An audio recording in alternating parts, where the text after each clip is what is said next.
Bugs crashing your pack's party? Whether they've got paws or sneakers, your pack deserves a home that's protected from pests. That's where Wondercide comes in. Plant-powered protection made with steam-distilled natural essential oils that actually work. It kills and repels fleas, ticks, mosquitoes, and ants without questionable ingredients or overpowering smells. Safe to use around kids and pets when used as directed, lab-proven to work fast, and proudly made in the USA. We offer sprays for pets, people, homes, and yards. Plus, spot-on treatments, collars, and even shampoos. Whatever your pack needs, we've got it covered. Founded by a pet parent looking for a better way to protect her dog Luna, Wondercide's now protected over 21 million lives and counting. You might have even seen us on Shark Tank. Go to Wondercide.com and use code WONDER20 for 20% off your first order. That's WONDER20 at Wondercide.com. Wondercide. Protect your pack with plant-powered Wondercide today.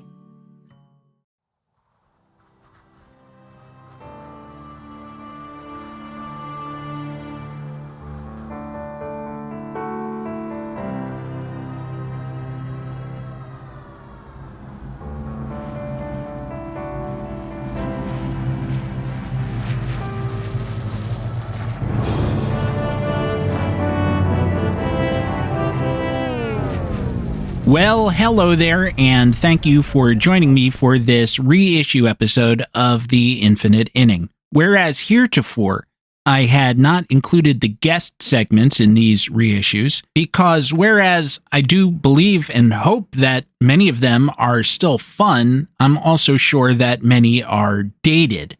However, and this is a bit sad, very sad, my discussion with Davey Johnson, which took place back in 2018, cannot date, both because it was focused on the reminiscences of a man who had already retired, and sadly, because he passed away on September 5th at the age of 82. He was kind enough to talk to me back then, and now we get to hear from him one more time. At the risk of repeating some thoughts that I probably gave back then, I have no idea why Davey Johnson isn't in the Hall of Fame. As a manager, he had exactly as many championships as Jim Leyland and Whitey Herzog, and yes, there are other factors at work there, particularly with Herzog, and I am not putting or pitting his resume against the White Rats. I'm just saying that only one championship is not disqualifying. Backtrack for a sec, though, and add in his playing career, in which he was a 4-time All-Star, 3-time Gold Glover at second base, and an important part of 4 pennant-winning Orioles teams, including the championship 1966 and 1970 clubs. It seems to me that if you consider his overall career a little short, you could look at the preponderance of his achievements in the same way that the Hall did for Red Schoendienst and put him in on that basis. If Joe Torre had won just the championship, the one in 1996, I imagine that would have been enough to put him over the top given how good a hitter he was during his playing career. Johnson had some injury problems early, back problems if I recall correctly, so his career value was not as high as Schoendienst or Torre's, but who's to say? You almost certainly don't need me to retell you Davey Johnson's Mets story, but he won 100 games twice and over 90 in 3 other seasons. He also won 98 games with the Orioles and the Nationals, once apiece, and ask yourself how often those clubs have done that well. His Mets teams were loaded with young talent, but as he and I discussed, not every manager would have been as adroit in mixing all the parts he had at his disposal. And not every manager would have looked at a teenage Dwight Gooden in 1984 and said, yes, I'll take that guy. Some of them, as overpowering and obviously talented as young Doc Gooden was, would have said, he has to mature a bit more. Let's send him to AAA for more seasoning, a bit of paprika, perhaps. You know the one thing that the 1986 Mets rotation did not have? Anyone older than 28 years old in seasonal terms. Bruce Bereni, who was 31, made 7 starts in May and June when Rick Aguilera was out. Rick Aguilera was always out. But otherwise, Bobby Ojeda was the grizzled old man of the staff at 28. They had easily the youngest staff in the major leagues because all the primary relievers were under 30 as well. Now we have to acknowledge that there was a price to some of that, not in the short term, but in the long term. I have no doubt that Dwight Gooden's career trajectory was only partially determined by his substance abuse issues. Johnson also rode him hard at a young age. The medical wisdom hadn't caught up with baseball thinking at that point, so Johnson wasn't asking Doc to do anything that he hadn't seen Jim Palmer do. Palmer came up as a teen as well. Now, Palmer also had all kinds of arm problems as a result of how hard he was worked. In retrospect, it's amazing that no one made that connection in, say, the prior 100 years. I don't mean between Palmer and Gooden specifically, but rather among all pitchers in the epidemiological sense. They treated every arm as an individual case rather than saying, well, what do all these guys have in common? The ones who piled up innings while still young. Now they do, but they didn't then and for a long time after. In the lively ball era, 1920 and up, only 6 pitchers threw more innings than Gooden by age 25. Bert Blyleven, Don Drysdale, Larry Dierker, Hal Newhouser, Catfish Hunter, and Fernando Valenzuela. Blyleven more or less survived it. The rest of them weren't half what they had been in their 20s once they hit 30. Dierker was finished at 30. Hunter was very close to that. When I was a kid, they looked at Hunter's decline and they said, well, he has diabetes. It wasn't that, or not solely that. I'm not saying that diabetes was not a burden to him, as it is to most people who have to manage that condition. The contrast between yesterday's and today's pitcher handling, to almost borrow an American Beatles album title, makes for an interesting contrast with how later pitching prospects were handled. There's a tension between letting pitchers learn in the minors and the reality that they have a limited number of throws in their arms. Every second of every day, pitchers are aging. I mean, so is everybody else, but we're talking about a very specific set of shelf-unstable packaged cookies here. Simultaneously, most every day, they're exerting that arm. Think of a later Mets prospect like Gooden, one out of Florida. In 1994, the Mets made Florida State righty Paul Wilson the first overall pick in the draft. Instead of giving him a rest, which is often the case today, they sent him to rookie and high A ball, where he made 11 starts and was hit hard. Though the peripherals don't seem terrible, he must have been tired.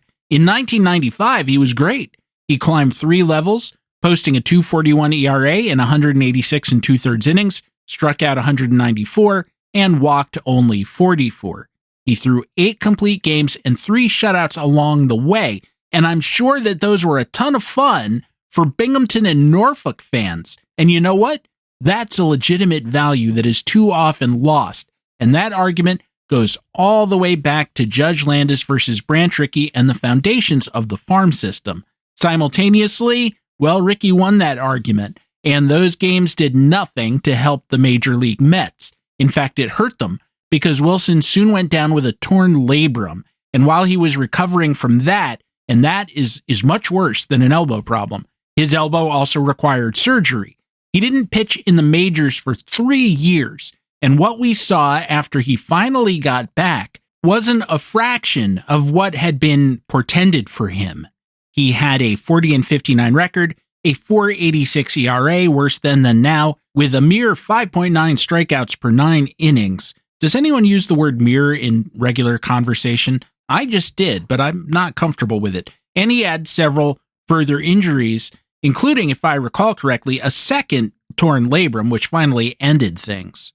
So my question is, of the many pitches, the too many pitches that Paul Wilson threw in the minor leagues, how many could have been thrown in the majors without any harm to his learning curve?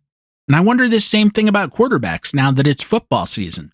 You draft a tackle or a running back, and that fella goes right onto the field, but a quarterback has to sit on the bench with a clipboard for a couple of years. And that time is not fungible in the life of an athlete. It's not fungible in the life of anyone, but particularly when the cosmic egg timer ticks so heavily where athletes are concerned, it's hard to believe that this same practice endures to the present day. There's a line in one of the Beatles' alternative versions of My Guitar Gently Weeps, a verse that didn't make the final cut, where George Harrison sings, "I look from the wings at the play you are staging, because I'm sitting here doing nothing but aging. And I feel like that's true of all athletes who aren't playing but might be, or who are being spent in the wrong places at the wrong time on the wrong fields. To return to Davey Johnson for a moment before we get in our time machine and go back to 2018, he took 10 years away between his 2000 Dodgers team and his 2011 Nationals team. He had health and some family issues, including the tragic loss of his daughter in 2005. That kept his raw game totals down a bit, but of course, in the context of that kind of loss, who gives a damn about totals? His teams were 300 games above 500, which is comparable with Torrey and Dusty Baker. Of the 14 clubs he managed for a full season, 8 exceeded their Pythagorean records. As I've said repeatedly here on the program, the Hall of Fame is just a career service award. It doesn't matter who gets it and who doesn't, except to the people involved and their families. And Davey Johnson is gone now, so if it means something to those he left behind, great, but otherwise I consider it a moot point.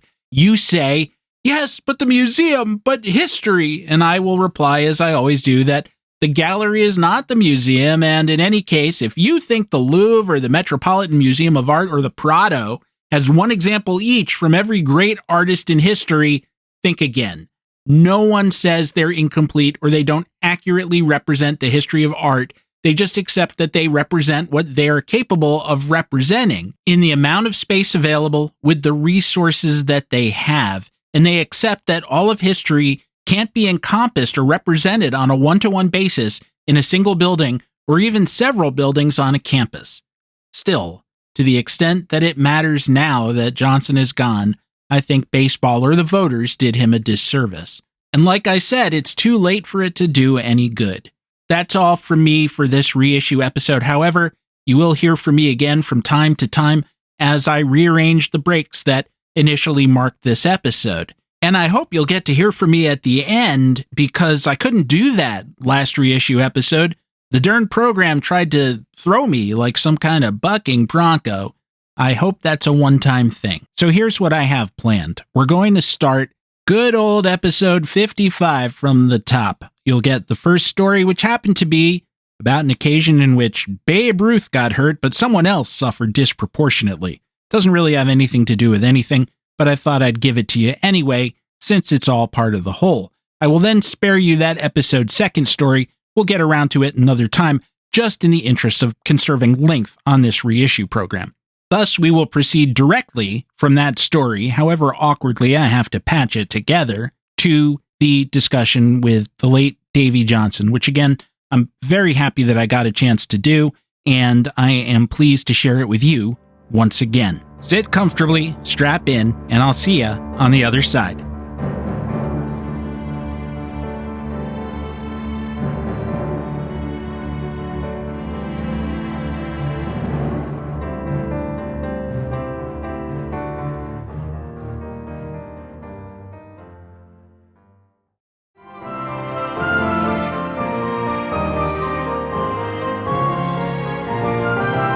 Here in the Infinite Inning, we try to make the best of an impossibly bad situation, a situation that, by definition, can really never be good. I suppose some people will argue that, given the situation that I'm referring to. Woody Allen, this is back when he was an auteur rather than a controversial pervert, said, "It's not that I fear death, I just don't want to be there when it happens." I feel the same way. I can think of a lot of bad ways to go and not so many good ones. Just one example that comes to mind. In 1676 Virginia, Bacon's rebellion fell apart when Nathaniel Bacon was basically devoured from within his jockey shorts by his own bodily vermin. That doesn't seem too pleasant. But in that situation, what is pleasant? There isn't really anything. Now, having said that, I submit the following means of egress, of departure, for your examination. On July 18th, 1934, the Yankees were in Cleveland to play the Indians for what turned out to be a really wild game. It was started by future Hall of Famer Red Ruffing for the Yankees, and by a pitcher who was nearly that good, at least at his peak, Mel Harder, for the Indians. Neither was around for the finish, though, because neither had anything. Both were chased in the fifth inning, and the game went to the bullpens, or what passed for bullpens, in 1934. And in the end, the Yankees took a 14-12 lead to the bottom of the ninth inning, and they blew the game. Lefty Gomez, a future Hall of Fame starter himself, was in there to close it out. That often happened with starters in the 30s.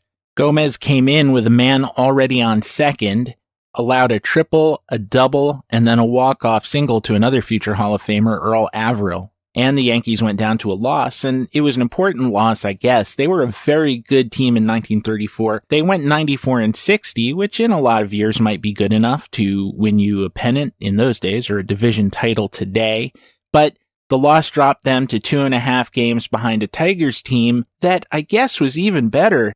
They won 101 and went to the World Series, so as far as the final record is concerned, they were better. But if you stare at the two rosters, on paper at least, they seem very evenly matched. All of that is just background for what I want to tell you about this game. This is something that I noticed while writing about this in the Hardball Times this week in a piece about Babe Ruth's tortured struggles with retirement in 1934 to 1935.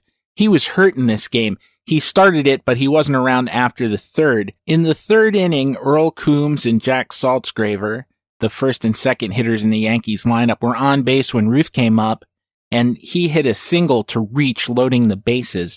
That brought up Lou Gehrig, and Gehrig pulled a hot smash into the hole between first and second. The ball took one hard hop, and apparently still moving with a great deal of force, smashed into Ruth's right ankle. The newspapers say he went down as if he were shot and was writhing on the ground in agony. Everyone assumed that his leg was broken. Coach Art Fletcher, the same Art Fletcher, by the by, who I mentioned as being shoved by Hal Chase in last week's show, outfielder Sammy Bird, who appropriately comes down to us in history as Babe Ruth's legs for acting as Ruth's defensive substitute in these years, and the trainer had to carry Ruth off with his arms around their shoulders. And as he waited in the clubhouse for an ambulance, he said, "I'm getting out of this game before I'm carried out. If I don't quit now, I may get an injury that will prove permanent. I thought my leg was broken when that ball hit me. Gosh, how it hit, and how this leg pains. I had no business being on first, all things being even. That hit I made was good for 2 bases instead of being a single, but for the fact that Coombs and Saltzgraver were on ahead of me, and there was a possibility of a catch. It looks like fate, doesn't it?" The doctors initially said that Ruth would need to be hospitalized and would be out for 10 days. It didn't turn out to be that bad. He refused the hospitalization and was back out there in 4 days, although he needed another 3 days off after that, so I guess the return was premature. But on the whole, he didn't miss a great deal of time. So, from our perspective, the whole thing looks like much ado about nothing, except that Ruth saying, "I'm getting out of this game before I'm carried out," tends to pop up in biographies as evidence that he was ready to wind the whole thing down at 39, and that soon happened less than a year later. But if you were there, maybe it was a bit more stressful than that. Ruth himself said, "It looks like fate, doesn't it?"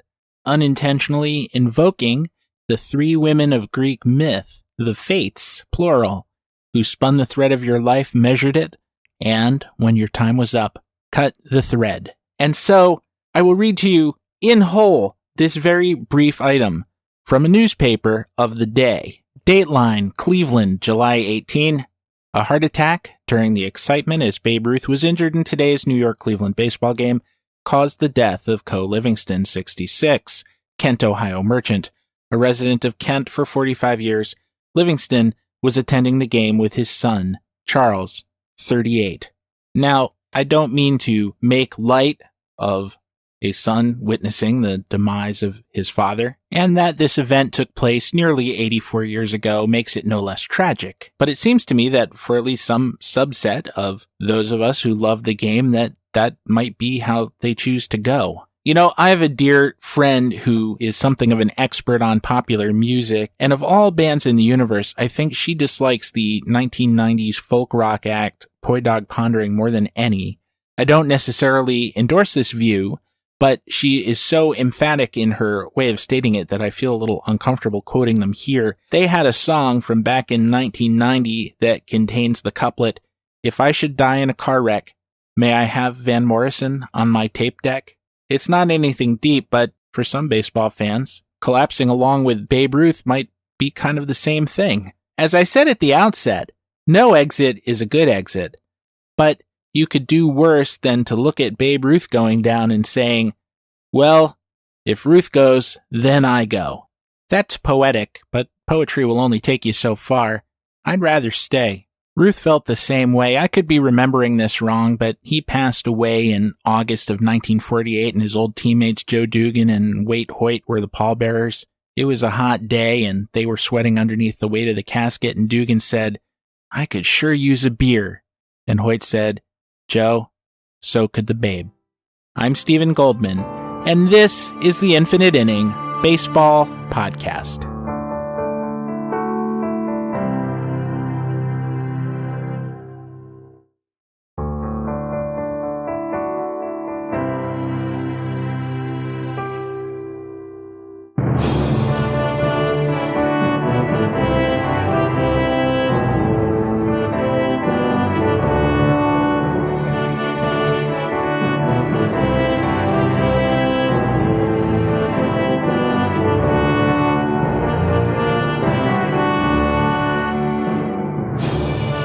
Well, hello there. Strange noises had been overheard coming from the long-abandoned Grimpner mansion, and shadows were observed at play beneath flickering lights. The heirs, wanting very badly to gut the place and turn it into a dozen or so condominiums, sent a pleading invitation to Dr. Herbert Arbuthnot, the world's leading parapsychologist and the Bancroft Chair of the Strange at Harvard University, asking him to examine the premises. He too readily agreed that Dr. Arbuthnot had been on a bit of a losing streak of late, did not seem to trouble the Grimpner heirs as much as it did Dr. Arbuthnot. He gathered his team, Vivian, the sexually conflicted actress with empathic telepathy, Junior, the now middle-aged former chess prodigy hosting a low-rent ghost-busting show on a third-tier cable network, Doreen, the expert on the history of the Grimpners, and a skeptic who happened to have wicked knife skills, and Arbuthnot's own wife Tabitha, who screamed at the slightest provocation. They entered the house. It was in strangely good condition. There was a new microwave in the kitchen. The refrigerator held platter after platter of fresh-cut vegetables and ranch dip. There was nothing eerie about the place at all. They all milled about aimlessly for days, with nothing whatsoever to investigate. Junior watched sports on television. At one point, Vivian startled. She had felt phantom fingers at play about her ankles beneath her long skirt. The others tensed at last, ready for the confrontation. Oh, she said, chuckling embarrassedly, it's only Mr. Mimples, the Grimpner cat. Arbuthnot was near his breaking point. Damn this house! He shouted. I need this place to be possessed. My publisher wants to cancel my contract. The National Geographic Channel won't finance any more documentaries since the buried bowling alley of Lucky Luciano laid an egg. This house is less frightening than a home economics class.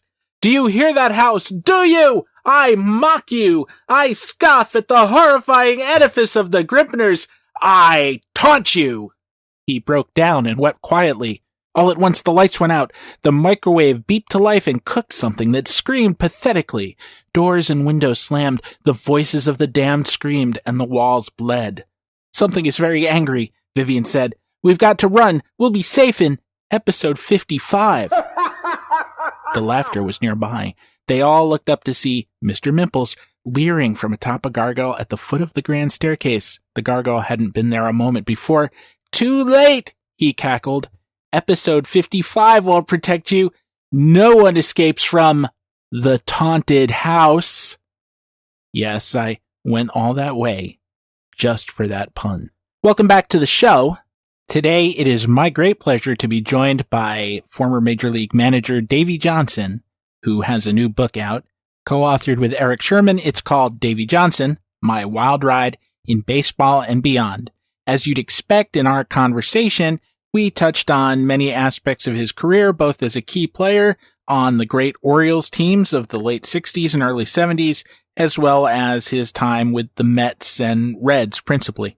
In addition to Davey's many accomplishments, he was truly a ubiquitous figure in baseball for almost 50 years. He managed both Dwight Gooden and Bryce Harper. He was a teammate of Brooks Robinson when Robinson won the 1970 World Series MVP with a defensive showcase that may never have been equaled. And he was there in the hole, not quite on deck, but in the hole, when Hank Aaron broke Babe Ruth's record. And of course, there was that little matter of the 1986 Mets. I will gladly admit to you that I was a little nervous about this one going in. I had gotten the sense over the years that Davey was somebody who did not suffer fools gladly, and I suppose I think of myself as a fool. But as you'll hear, he was as friendly as could be. I will warn you that there's one unexpected interruption. Our time was limited to begin with, and then there was a visitor, someone who was lost in his neighborhood, and the doorbell rang, the dog started barking. I didn't leave all of that in the transcript, but you'll hear a good deal of it. There was just no escaping it. So about, 28, 29 minutes into the discussion, you'll hear things break down and me start to ask Davey if he needs to take a break, and he took me up on that. So I called a quick commercial interruption, and then we started over. He handled that with good humor, too. One other detail I just want to get out front here, although it does come up during the conversation. Proceeds for the book go to Davey's wife's charity. Support our scholars. I enjoyed the book. It's a quick read. Davey is very assertive in taking credit for what Davey thinks should be to his credit. You can agree or disagree with some of those things. No doubt other participants in some of these stories will have differing opinions or will want a chunk of the credit. I think most of it is fair, and I also think his record speaks for itself in a lot of those regards. Pardon me for interrupting myself. This is Steve, just 7 years older. At this point in the show, the original show, I told another story, but here it's actually a good time to take a break. We'll get back to that segment in a future reissue. But for now, stir around in your seat a little, get comfortable, and on the other side, we'll remember Davey Johnson.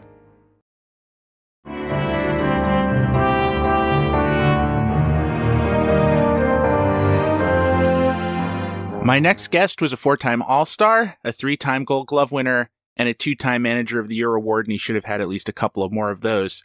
He has 3 winning World Series rings, 2 as a player, 1 as a manager, and if I can throw in just one neat extra qualification, he's one of the few players I can think of who ever pinch hit a walk-off grand slam, which he did against Terry Forster and the Dodgers on June 3rd, 1978.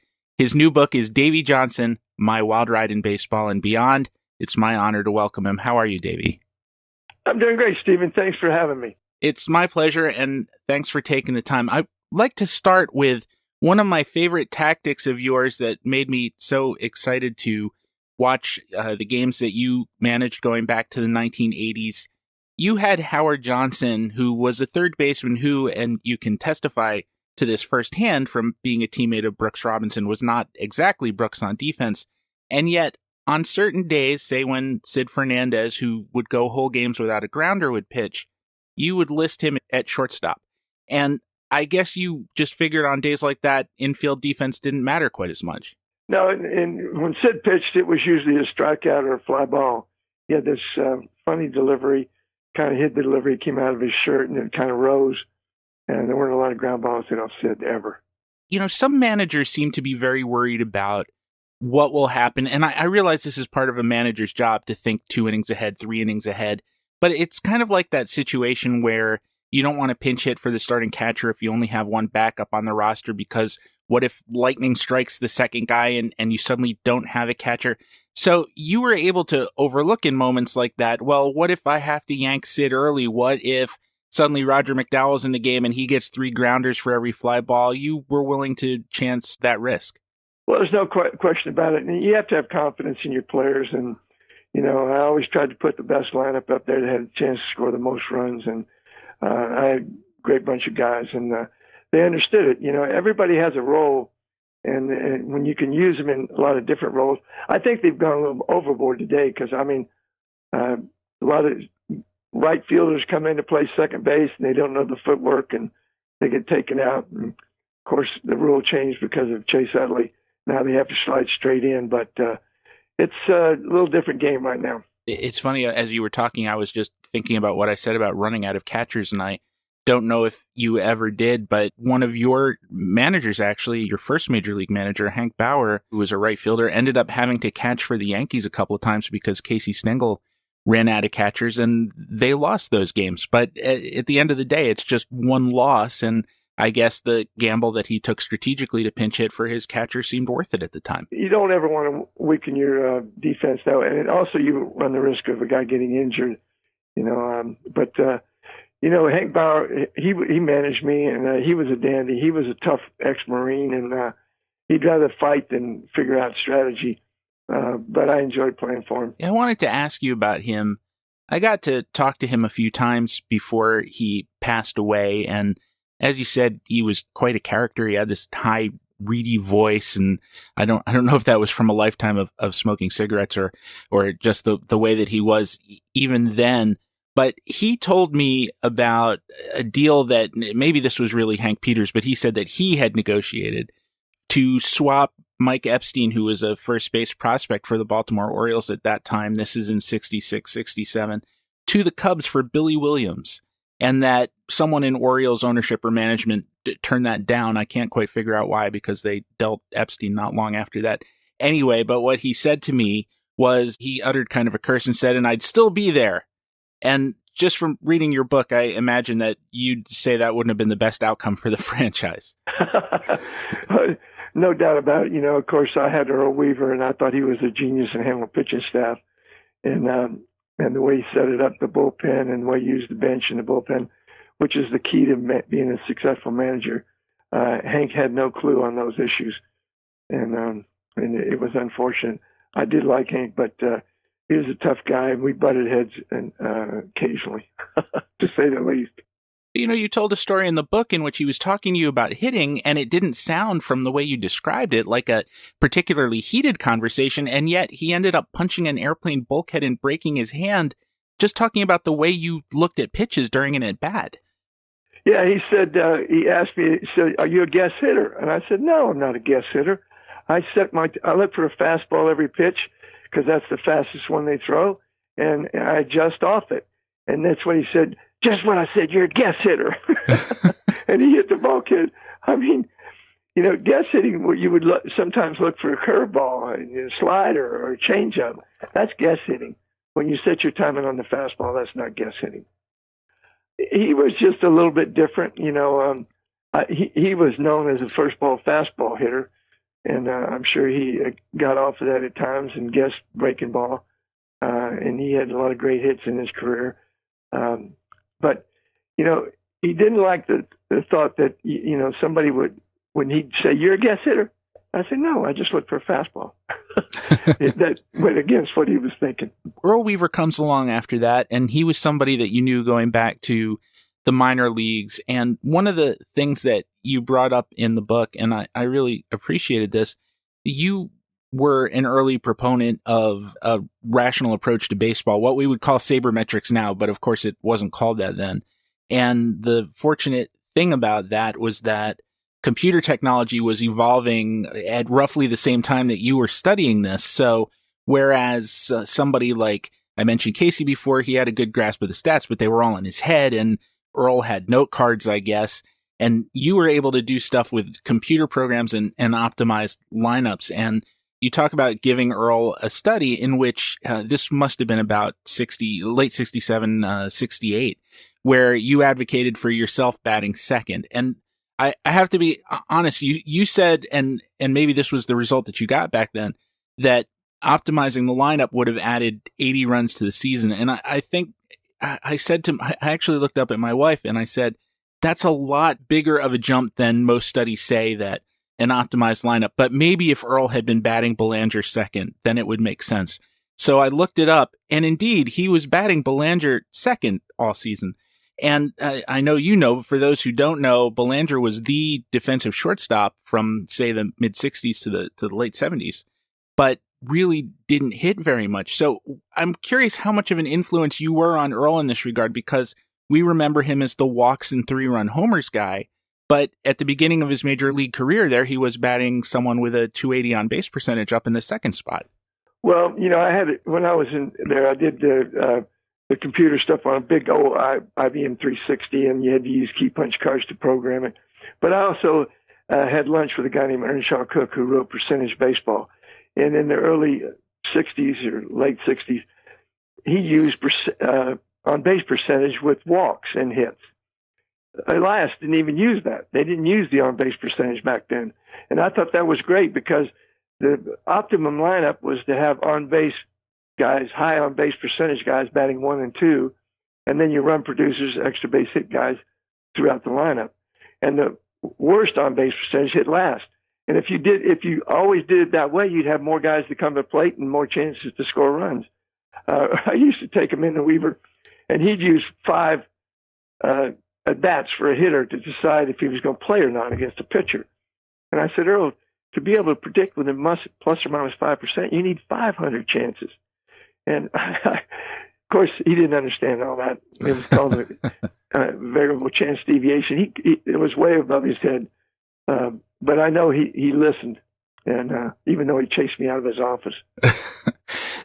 So does it drive you nuts today if you're watching a game or a post game and after the game? And I realize, look, you've been in the position of being second guessed a million times, and I'm not trying to be that guy.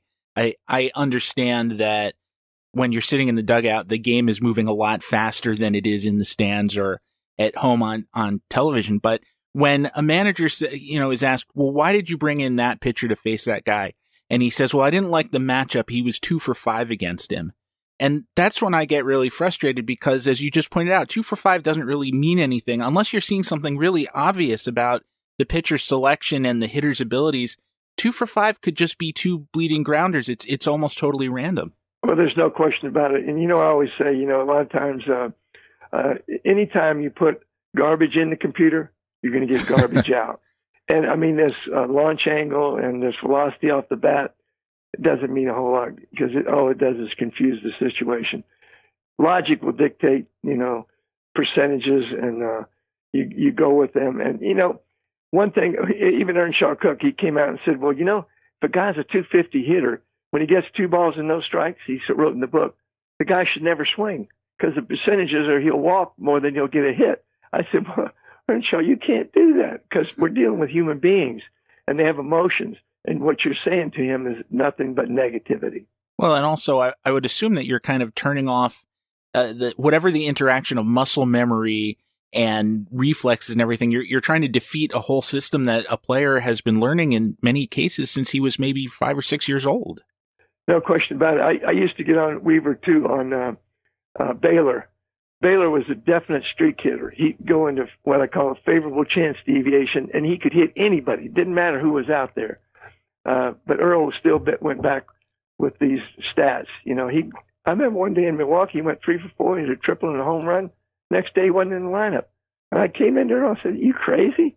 This guy's a streak hitter. He said, no, he doesn't hit this guy. I said, no. He's in a favorable chance deviation, or I'll figure it out. Of course, he chased me out then, too. Bauer had a similar story about Stengel that he went, and as Bauer told the story over the years, the number of hits and extra base hits increased, but he had a 4 for 4 or a 3 for 3. It changed, but it was a double and 2 home runs, and he got pinch hit for in his last at bat, and he asked Stengel why, and Stengel said, I felt you had reached your quota. That's funny. That stuff is going around even today. It's funny. So I want to ask you a question, and I was fortunate enough to ask Paul Blair, your late teammate, this many years ago, and he had, I don't know if you call it the fortune or misfortune, he played his entire career or just about his whole career for Earl Weaver and then Billy Martin, and I was very curious how it was that he didn't shake himself to death some days with the stress of being around such high-pressure guys.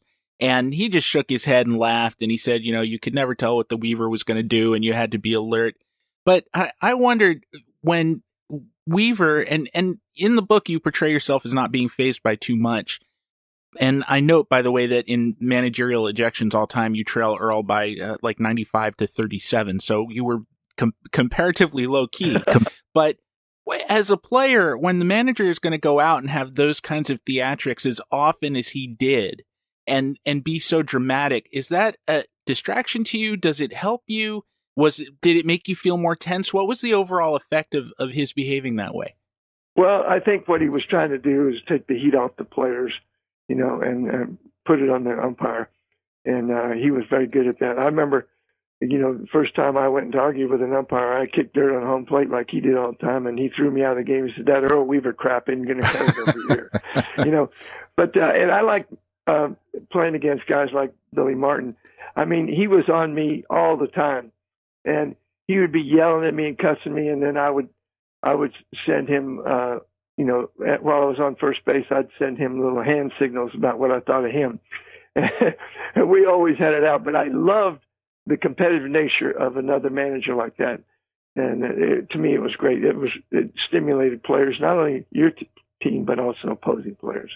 Along the lines of Earl and Billy and even yourself, I noted, I kept as I was reading the book, the front cover is a picture of you in your Mets uniform in the 80s, and the back cover is you now. And obviously 30 years have gone by, but you look a lot more relaxed now than you did then. And I was thinking back to Billy, and obviously he had other stuff going on.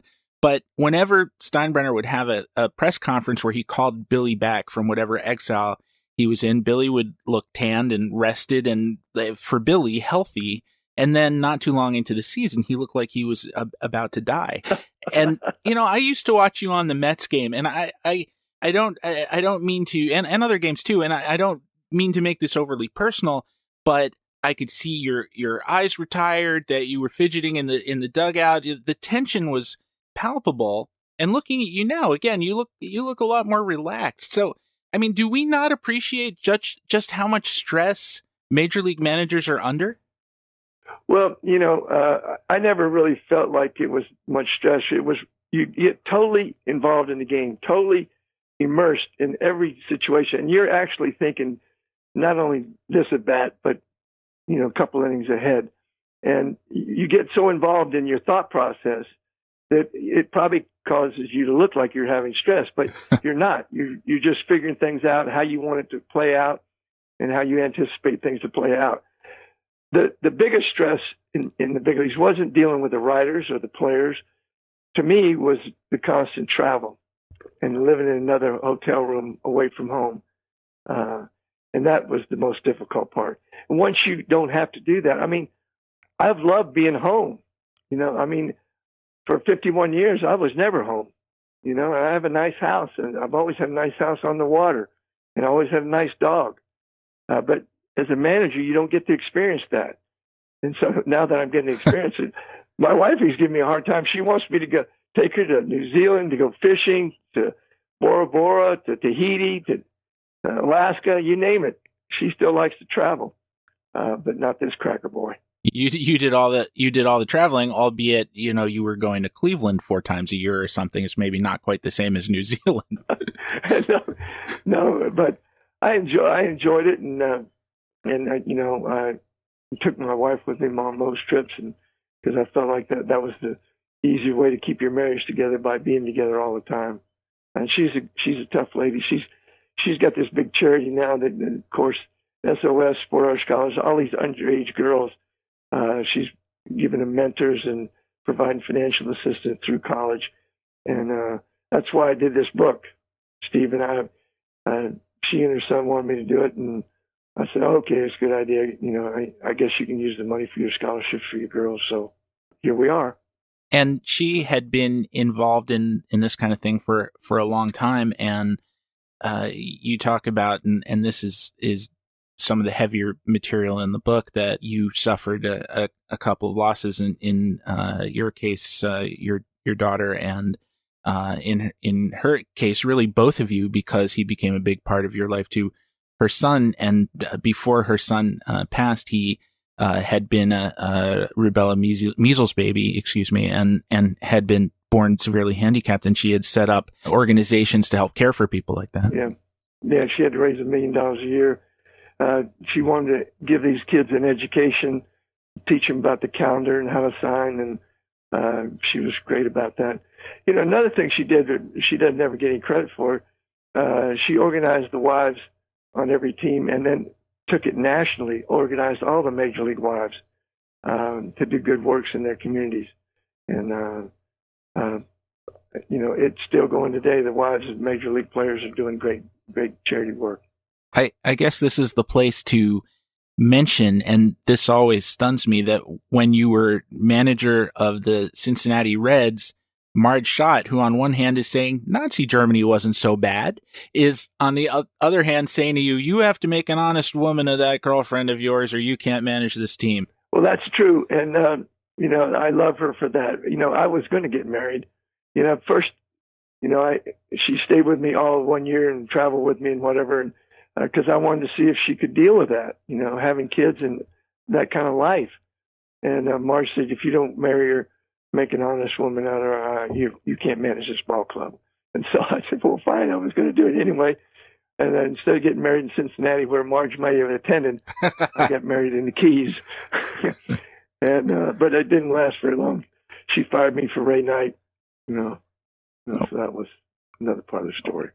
Well, she was erratic in a lot of different ways. And I was relieved reading the book that you had one advantage over Lou Piniella, in that you only had to have the dog hair in your pocket. Lou Piniella actually had to take his shirt off and have the dog hair rubbed on his chest. I know it was weird. I mean, I enjoyed it there because my wife is from Cincinnati, and so her whole family used to come to ball games, and it was a great time. Lou did win a World Series, so maybe there was something to it. Maybe it helped. Maybe I messed up. I might have made a big mistake. So let me ask you, just more broadly speaking, I think the one way that your voice in the book comes through really, really clearly, and I alluded to this before, is you just express this relentless self-confidence and the phrase, okay, it was another challenge. I was looking for another challenge. I was ready to move on to the next thing. It comes up again and again. And I'll tell you, Davey, you don't know me, but sort of insecurity is a big part of my brand here. That doesn't seem to be part of your makeup. And I wonder if that's something that you always had, or it was something that you learned over the course of your life. Well, I always felt that if you did the right thing and for all the right reasons, and everywhere I went as a manager, I wanted to make sure that the ball players lived up to their potential. And if you did all the things that would increase the asset value of the players in the organization, and you didn't hinder their development, I think that you could always be thankful for that. It's very difficult, the relationship between a general manager and the manager, and then there's another relationship between the ownership and the general manager. And a lot of their decisions will go against what the field manager knows best for the organization, but he can't control that. But I never felt bad, because whatever they wanted to do, I would try to support, even though I was against it.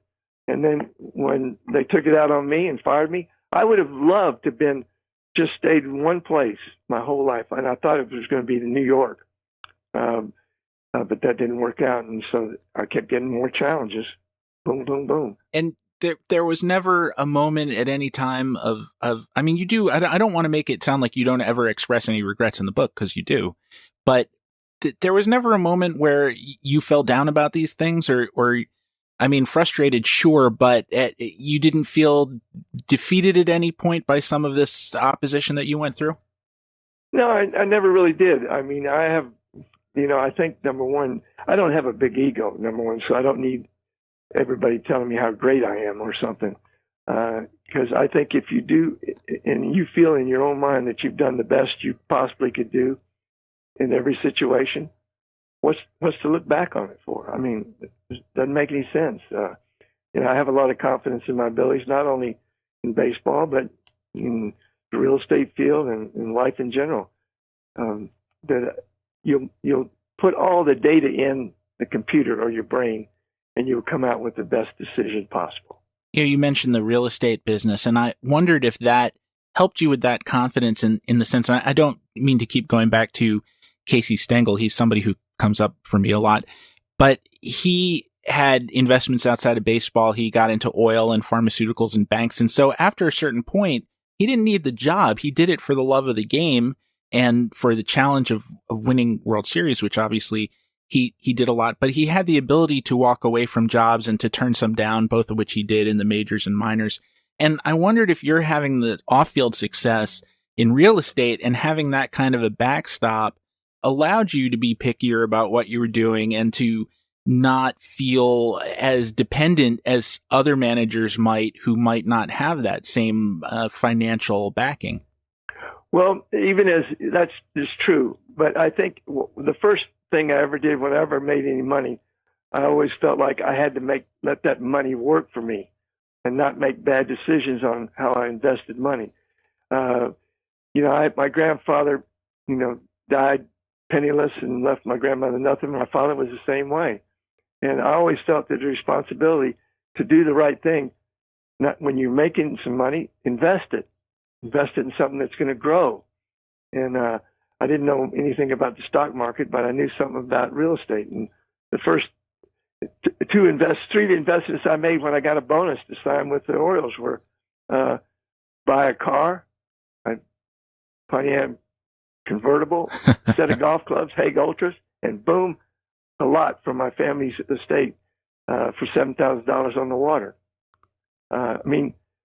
I wanted to do the right thing, and I'd also do some frivolous things like the car. One of the areas where you had confidence, where I felt like you differed from a lot of managers, and this is from opposite ends of your career, really, at the beginning with the Mets and the end with the Nationals, in that you brought along teenage players to the major leagues, Dwight Gooden on the one hand and Bryce Harper on the other.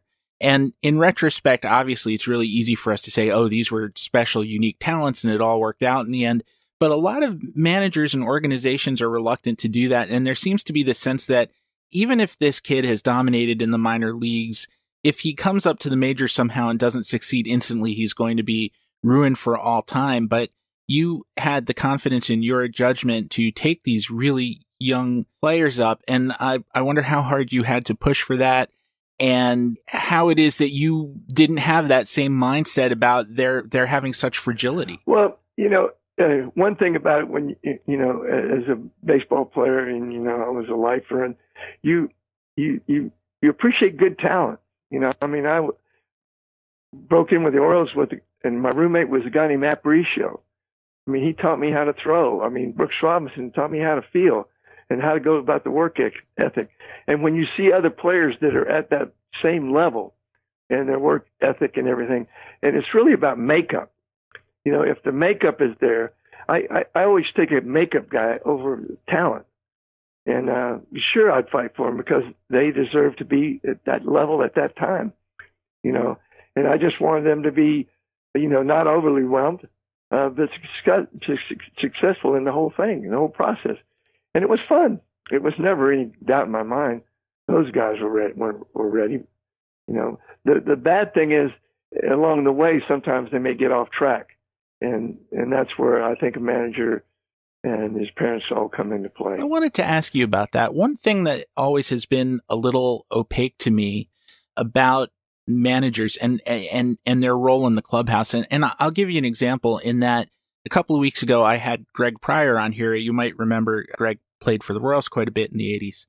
And we were talking about Dick Howser and Dick Howser's illness.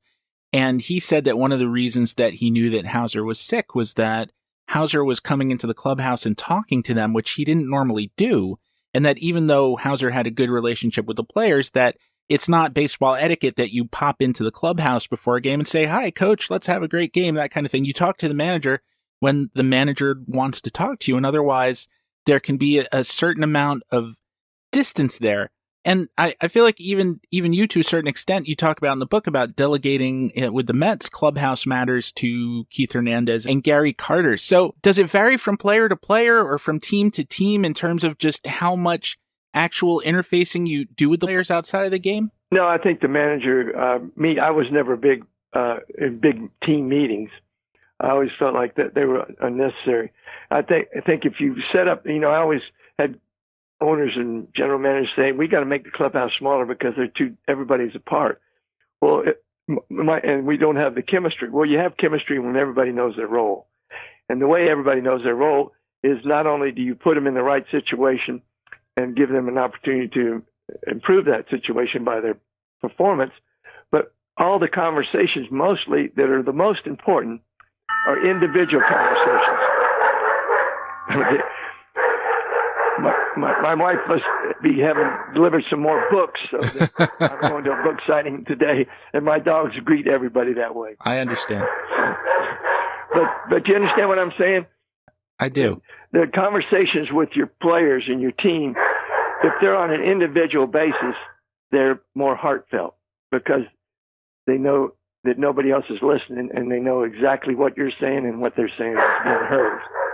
Just to go back to the Orioles for a second, I don't know if this is a correct perception on my part, but I have to imagine that even if one were tempted to dog it on a given day, it must have been scary to look up at Frank Robinson and realize that he was going to get on you after that. Frank was the greatest. Everybody on the team learned a lot from him, and he was the reason we went to another level because he had great talent, and he played with a chip on his shoulder, and nobody wanted to cross him. He was the best. To go back to the Mets for a second, one of the things that has been, I think, tremendously unfair in terms of your legacy there is that for almost 30 years now, you've been made to take a lot of heat for the Lenny Dykstra, Roger McDowell trade that acquired Juan Samuel. And that strikes me, the reason that I characterize it as unfair is that it was a really first guessable move right at the very beginning. I was against that the whole time. I mean, I love both those guys. And one of the things I'm sorry, I'm on the phone. Never mind, I can't talk to you. That's what I'm trying to say. My dogs are outside, I'm sorry. No, that's okay. Do you need to... My life now, this is my life now, Reissue Steve here in 2025. I prize different things from each show, but somehow Davey Johnson's dogs, that's the thing I remember most about this one.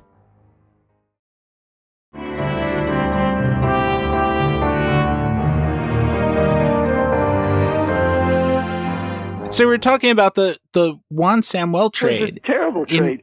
I mean, he wasn't a good second baseman, and the whole thing started this way.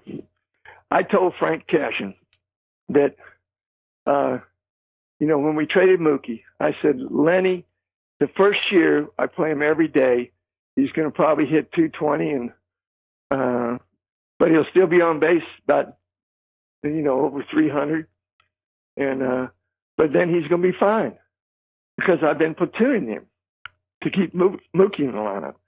And so he said, well, we can't take a step back like that. I said, this is the best thing.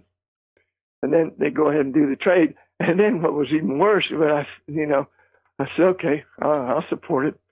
Then they said that I forced the trade, which was even worse, but that's the way it works, I guess the story supposedly was, I'm not saying that this was actually your point of view, but what seemed to get out in the papers was that you had found Dykstra uncoachable and too home run obsessed, and you wanted somebody who was more content to be a traditional leadoff hitter. No, I mean, he was a great leadoff hitter.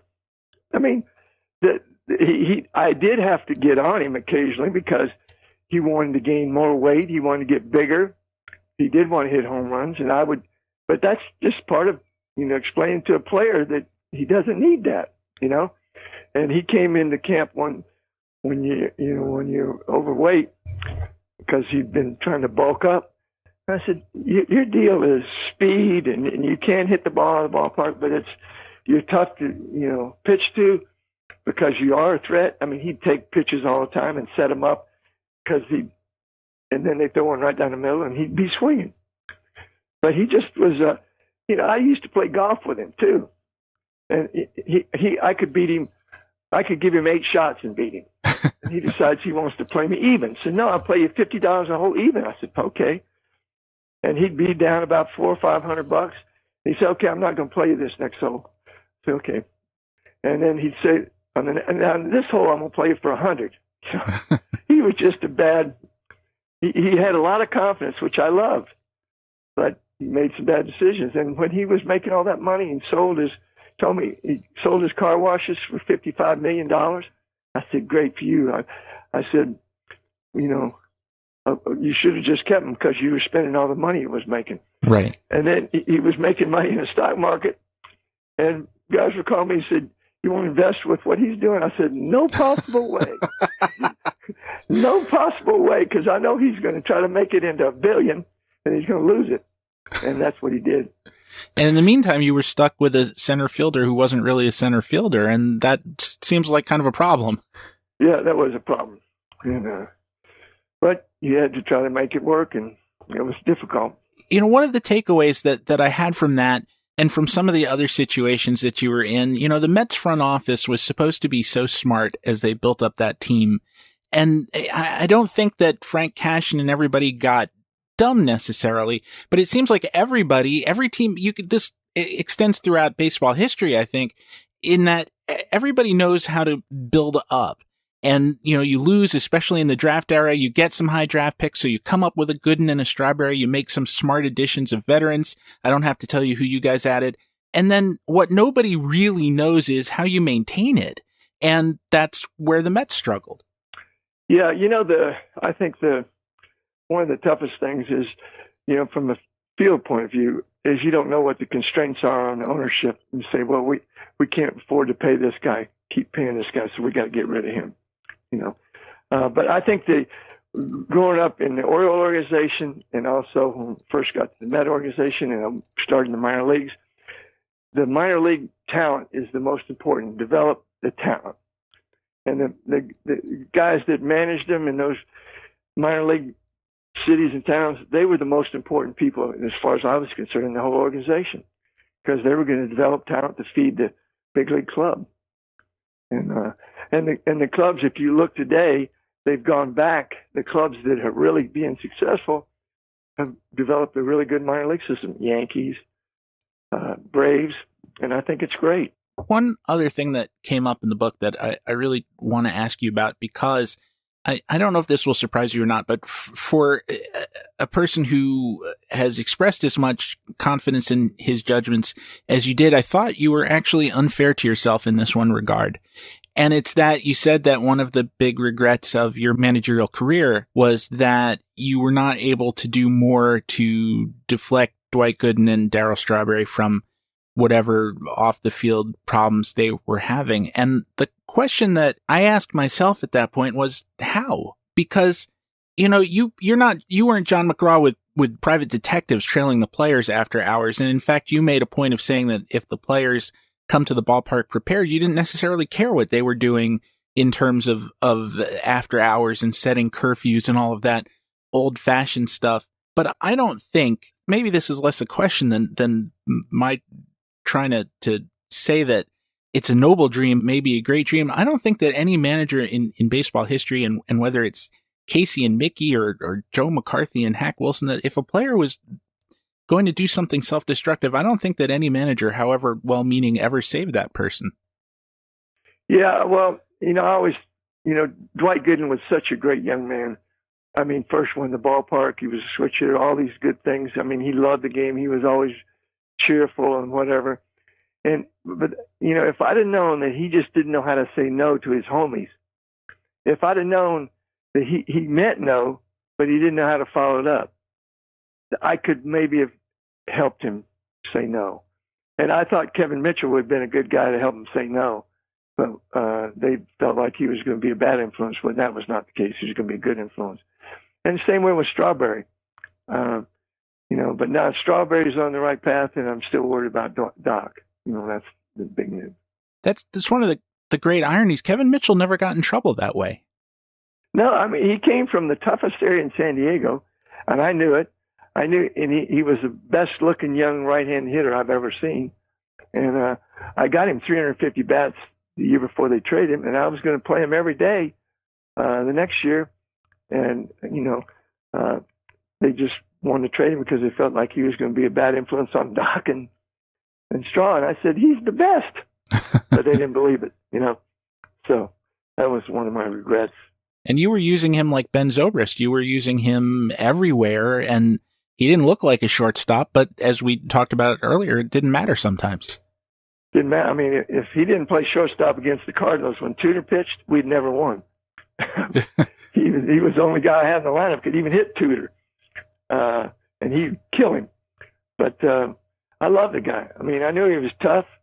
And I mean, he and I even ran into each other later on. And but I still respected that in him. He fought for what he believed in, and he was good. It struck me that you never would have handled Darryl the way that Tommy Lasorda later did, in that when Darryl's problems finally came out, Tommy really jumped on him in the press and just slaughtered him. And you know, somebody asked him to strawberry dog it, and Lasorda said, he's not a dog. Dogs are loyal and chase after balls, which is a funny line, but not something you should say about one of your players. No, I mean, I love Darryl, and I felt like, you know, he didn't have much father growing up, and I felt like, you know, I needed to be his father image, and, you know, I would fight him, and I would be tough on him, and he would donate the money to the orphanage there in Queens. He was, you know, he was a good guy at heart, you know, just got off on the wrong track with the same thing with some homies. Davey, before we go, is there a way that anyone who wants to help your wife and her support our scholars can contribute, or is buying the book just the best way to do it? Probably buying the book, because she's getting all the money. It comes my way, you know. She's got me doing a book show tonight and one tomorrow here in Orlando, and I think Triumph Books has got me doing some stuff up in New York and Washington and whatever. But it's a great, you know, you can check it out on SOS, Support Our Scholars, and there's a lot of great young underprivileged girls that have really made successes of their life because of my wife. I really appreciate the fact that you did do the book for a good cause, and for taking the time with me. It's a really great to read about your life story, and you don't pull any punches. I just want to say that 96 men have managed in the majors for 10 years or more, going back to 1900. Your career winning percentage is 562s in the top 10, and it's higher than Bobby Cox and Joe Torre and Tony La Russa. Anybody that we could name, basically, outside of a handful of guys. You should be in the Hall of Fame, in my opinion, and it's really an honor and a pleasure for me to have the time with you today. Well, Stephen, thank you for all those nice words, but I'm very happy in my little old house with my two little dogs. They staying close to me because I got to take them to the doggy park. That's my job in the day. And that's the only thing in my box that I have to do today, other than another radio show and sign a bunch of books. It's nice work if you can get it. Davey, have a great day. It is. Same to you, Stephen. You take care. By Earl Weaver's last lucky strike, we have reached the end of another show. This bit makes me feel, well, kind of bad, because Davey Johnson used to be on Twitter, and normally on these reissue episodes I explain that this is where I used to give out those addresses, but I don't anymore because I'm no longer on Twitter, and neither are you. He's not either, for, well, the worst reason of all. He didn't have a choice in the matter. I really am glad, though, that we of the Infinite Inning, that is, you and I, have this souvenir of one of the managerial greats. Rest in peace, Davey. You can also write us, by which I mean me, at infiniteinning@gmail.com. And feel free to join the Infinite Inning discussion group at Facebook. And please rate us at the podcatcher of your choice, Apple, iTunes, what have you, if it allows that kind of thing. It is greatly appreciated. We have a sponsor now, but nevertheless, this episode is brought to you by the number 5. Our producer is Juan Samuel Davis Jr. Our theme song, which you have been hearing throughout the episode, and in fact are listening to right now, was a co-composition of myself and Dr. Rick Mooring. Back in elementary school, Rick used to pal around with this kid who used to take his cafeteria-issued baked beans, put them on a plastic spoon, and fling them to the ceiling where they would just stick. I was back recently and they're still there. That was 1979 or so. Well, if Frank Cashin doesn't package me with Sean Abner, Stan Jefferson, hasn't Kevin happened Mitchell, yet, which means I'll be back Brown, in just a few days with a new episode of The Infinite Inning, number 344 in an ongoing series. Collect them, trade them, and I look forward to seeing you then.